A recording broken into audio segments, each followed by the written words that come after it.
So ever since I got the DJI Mavic Air, I've really been getting more into drones.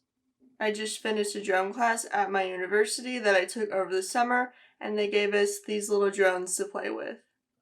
So this little drone here is called a Tello. It's actually made by DJI, and it only costs $100. So this only weighs half a pound, which makes this a Class 0 aircraft, and what that means is it's so small that you don't even need to register it to fly.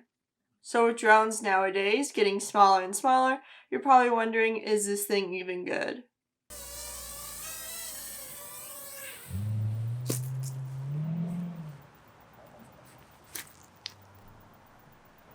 So this is actually really fun to fly with and just kind of practice your basic kind of skills and, getting the hang of the controls.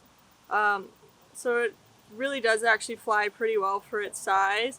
Obviously it's not going to get the most steadiest footage out of this and probably won't be using it for your cinematic films, but still a great little tool to play with.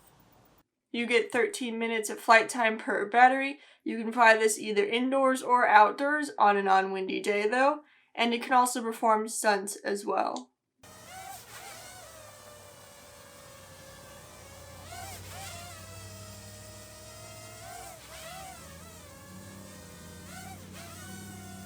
So you control the drone by downloading the Tello app on your phone or tablet, and you can easily start flying.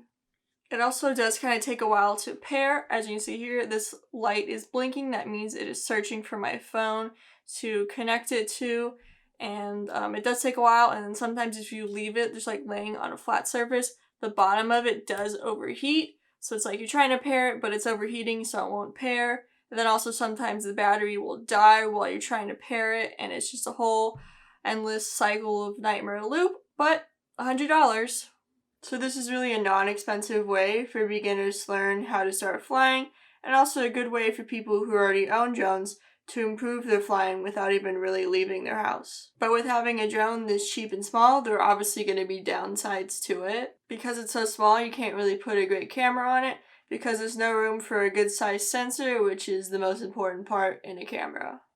It shoots photos and videos, but you're stuck with the lighting you have, so if you have crappy lighting, your stuff's gonna look pretty rough.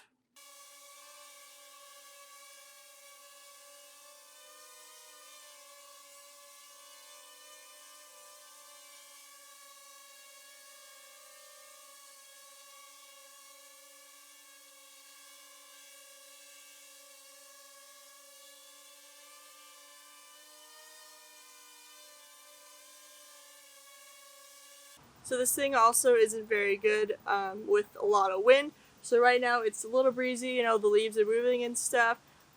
So obviously if you're a beginner, that will make things a little bit more challenging and difficult.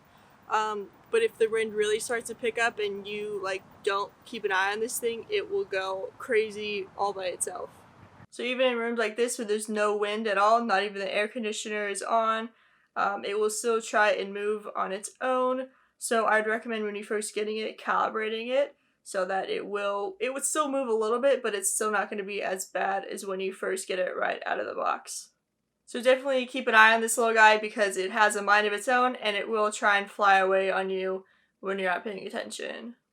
And you are definitely going to crash it a lot. I mean, even I've crashed it a couple times, but it does come with these propeller guards, which help protect your propellers for when you do crash against stuff. And it's also pretty durable for its size. But overall, for $100, this is actually a pretty good little drone. Also, I'll be putting some links in the description down below where you can purchase this little guy, and there's also going to be a combo pack which comes with 3 batteries. So if you ended up liking this video enough where you think you want to buy one of these things, you can do that.